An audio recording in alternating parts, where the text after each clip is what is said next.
Good morning विद्यार्थी मित्रों। आज हिंदी कक्षा में हम आपको पद्य समीक्षा से परिचित कराते हैं। तो पद्य समीक्षा जो है यानी कि पद्यश ग्रहण, आपको कविता दी जाती है, उस कविता के नीचे प्रश्नों के उत्तर लिखने होते हैं। जैसे आप परिच्छेद के आधार पर लिखते हो ना, यानी कि गद्य समीक्षा, उसी प्रकार ये पद्य समीक्षा है, यानी कि काव्य के आधार पर आपको क्या करना है, प्रश्नों के उत्तर लिखने। ओके, तो पद्य समीक्षा लिखने से पहले कुछ महत्वपूर्ण बातें हैं जो ध्यान में रखिए कि भाषा के अध्ययन में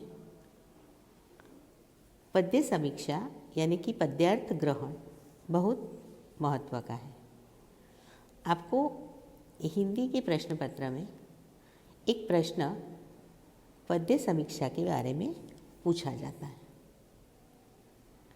यह पद्य समीक्षा जो है वो अपठित होता है। उसमें एक कविता दी जाती है और उसके नीचे प्रश्न पूछे जाते हैं। आपको इस पद्य खंड के आधार पर यानी कि पद्यार्थ ग्रहण के आधार पर इन प्रश्नों के उत्तर लिखने होते हैं। ठीक है, तो आपको इसके आधार पर भी प्रश्नों के उत्तर कैसे लिखने हैं, तो उसकी कुछ बातें हैं, वो ध्यान में रखिए। पहले तो आपको पद्य के नीचे यानी कि कविता के नीचे दिए गए प्रश्नों को ध्यान में रखकर कविता को एक दो बार ध्यानपूर्वक पढ़ना है। उसके बाद नीचे दिए गए प्रश्नों की उत्तर आपको उस कविता में खोजकर लिखना होता है। प्रश्न के उत्तर जो है वो कविता के आधार पर ही होने चाहिए, यानी कि पद्यांश के आधार पर ही होने चाहिए, परंतु भाषा अपनी होनी चाहिए। भाषा कैसी होनी चाहिए? अपनी खुद की।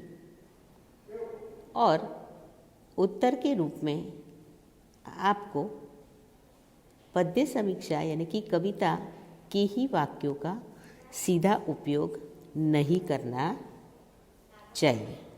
आपको क्या करना है, जब आप उत्तर लिखते हो तो उत्तर लिखते समय आपको कविता की जो पंक्तियाँ हैं उसका सीधा उपयोग नहीं करना चाहिए। बराबर। उत्तर आप जितना अपेक्षित होकर लिखोगे, यानी कि सरल और स्पष्ट भाषा में होकर लिखोगे, तो और भी बेहतर है। प्रश्नों के उत्तर लिखते समय आपको उसकी वर्तनी, उसके विराम चिन्ह को भी ध्यान रखना चाहिए। उसके बाद पूरी कविता पढ़ने के बाद यानी पूरा पद्यांश ग्रहण पढ़ने के बाद आपको उसका मुख्य विचार या उसका भाव देखकर उसको उचित शीर्षक देना चाहिए। समझ में आया आपको? और जो उत्तर लिखते हो आप, उसकी लिखावट सुंदर और स्वच्छ होनी चाहिए। तो बच्चों, आज हम आपको इस पद्य समीक्षा से परिचित कराने जा रहे हैं। इस पद्य को आपको आपकी निबंध की कॉपी में लिखना है। ओके, समझ में आया? तो आइए हम देखते हैं हमारा पद्यांश ग्रहण क्या है। किताबों में चिड़िया चहचहाती है, किताबों में चिड़िया चहचहाती है, किताबों में खेतियाँ लहलहाती है, किताबों में खेतियाँ लहलहाती है, किताबों में झरने गुनगुनाते हैं, किताबों में झरने गुनगुनाते हैं। परियों के किस्से सुनाती है, किताबों में रॉकेट का राज है। किताबों में साइंस की आवाज़ है, किताबों का कितना बड़ा संसार है। किताबों का कितना बड़ा संसार है। किताबों में ज्ञान की भरमार है। क्या तुम इस संसार में नहीं जाना चाहोगे? किताबें कुछ कहना चाहती है, किताबें कुछ कहना चाहती है, तुम्हारे पास रहना चाहती है। ओके, देखिए फिर से एक बार पढ़ लेते हैं। किताबों में चिड़िया चहचहाती है, किताबों में खेतियाँ लहलहाती है, किताबों में झरने गुनगुनाते हैं, परियों के किस्से सुनाती है, किताबों में रॉकेट का राज है। किताबों में रॉकेट का राज है। किताबों में साइंस की आवाज़ है। किताबों में साइंस की आवाज़ है। किताबों का कितना बड़ा संसार है। किताबों का कितना बड़ा संसार है। किताबों में ज्ञान की भरमार है। किताबों में ज्ञान की भरमार है। क्या तुम इस संसार में नहीं जाना चाहोगे? क्या तुम इस संसार में नहीं जाना चाहोगे? किताबें कुछ कहना चाहती है, किताबें कुछ कहना चाहती है, तुम्हारे पास रहना चाहती है, तुम्हारे पास रहना चाहती है। अब आइए हम इसके प्रश्नों की चर्चा करते हैं। तो आपको जो प्रश्न दिए हैं नीचे 1 से 4 कौन कौन से प्रश्न हैं तो देखिए।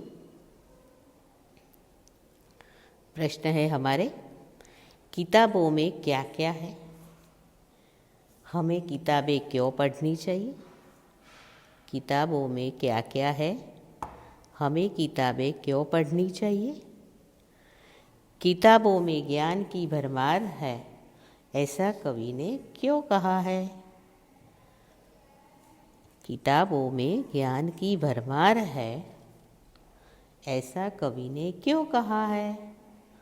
तो इस काव्य को उचित शीर्षक दीजिए। इस काव्य को उचित शीर्षक दीजिए। तो आइए अब हम इसके प्रश्नों की चर्चा करते हैं। ओके, देखिए हमारे प्रश्न के उत्तर है। इसमें पहला प्रश्न है हमारा, तो प्रश्न है किताबों में क्या क्या है?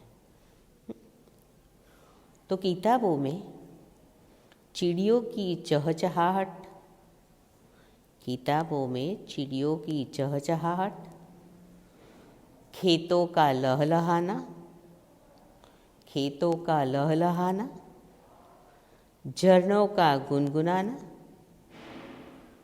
झरनों का गुनगुनाना, फिर परियों के किस्से, परियों के किस्से, रॉकेट का राज, साइंस की आवाज़ और ज्ञान का भंडार। तो बच्चों, जैसे मैंने आपको ये कविता का पठन कराया, उसमें आपको बताया है ना कि किताबों में क्या क्या है। तो किताबों में जैसे पहली 4 पंक्ति में देखिए कि चिड़ियों की चहचहाहट, चिड़िया चहचहाती है, खेतियाँ लहलहाती है, बराबर, झरने गुनगुनाते हैं, फिर परियों के किस्से सुनाती है, फिर रॉकेट का राज है, साइंस की आवाज़ है, और फिर है ज्ञान की भरमार, है ना। भरमार यानी ज्ञान से भरपूर किताब हमें बहुत कुछ ज्ञान देती है। तो पूरी ये 4 पंक्तियाँ लिख नहीं देनी है, पर इस प्रकार उत्तर लिखना है आपको, ठीक है।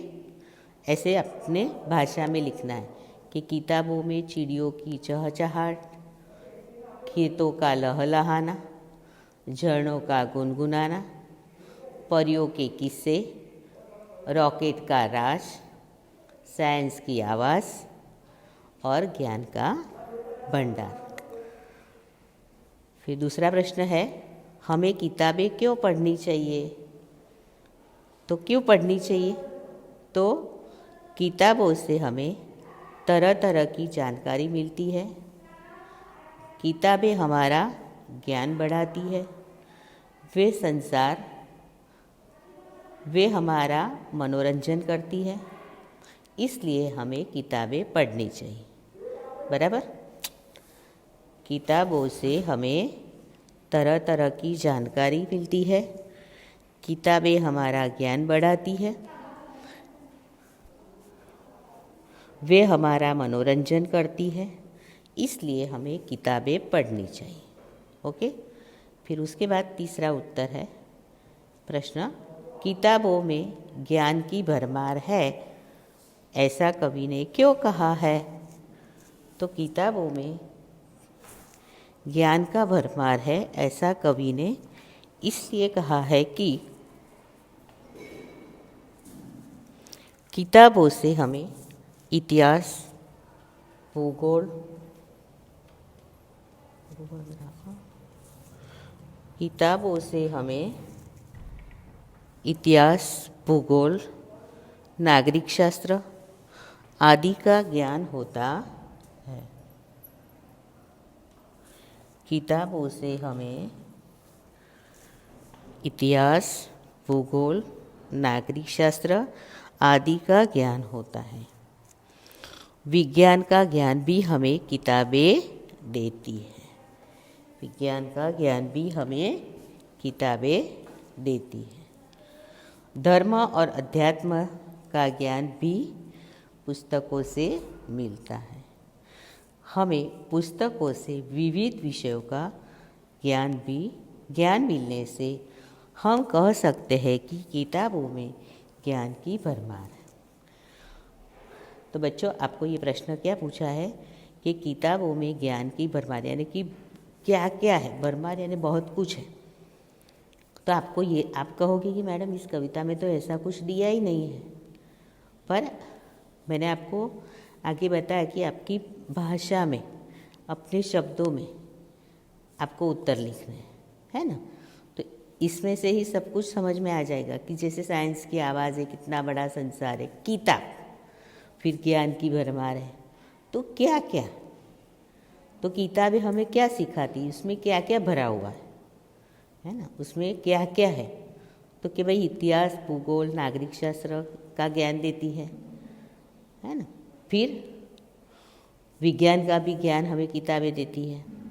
फिर धर्म और अध्यात्म का ज्ञान भी पुस्तक से मिलता है। फिर पुस्तकों से यानी कि किताबों से विविध विषयों का भी ज्ञान हमें मिलता है। और इसलिए कवि ने किताबों को ज्ञान की भरमार कहा है ना? इसलिए क्या कहा है कवि ने? किताबों में ज्ञान की भरमार है, ऐसा कहा है। It's clear? तो आपको समझ में आया कि कवि पद्य के आधार पर यानी इस कविता के आधार पर आपको कैसे प्रश्नों के उत्तर लिखने हैं। तो इस प्रकार आपको उत्तर लिखने हैं, ठीक है? और फिर आखिरी हमारा प्रश्न है, इस काव्य को उचित शीर्षक दीजिए। तो इसका उचित शीर्षक क्या होगा? हाँ, समझ में ही आ जाएगा, किताबें। इस काव्य का उचित शीर्षक है किताबें, है ना? तो ये पूरे 4 मार्क्स आपको ऐसे मिल सकते हैं। 4 मार्क्स का ये प्रश्न आपका होता है, या 3 मार्क्स का। शीर्षक नहीं पूछते हैं तो 3 प्रश्न पूछते हैं, बराबर, परीक्षा में, है ना? फर्स्ट सेम में तो हम यानी कि क्या करते हैं कि या तो पद्य समीक्षा होती है या गद्य समीक्षा होती है, बराबर? ओके? तो पद्य फर्स्ट सेमिस्टर में हमने आपको गद्य समीक्षा लिखवाई थी, इसके पहले ही लिखवाई, और सेकंड सेमिस्टर में आपको पद्य समीक्षा सिखाई है, बराबर? तो ये आपको आपकी कौन सी कॉपी में लिखना है? निबंध की कॉपी में, बराबर? It's clear? समझ में आया आपको पद्य समीक्षा किसे कहते हैं? ओके? तो सुंदर अक्षरों से आपकी कॉपी में लिख लेना।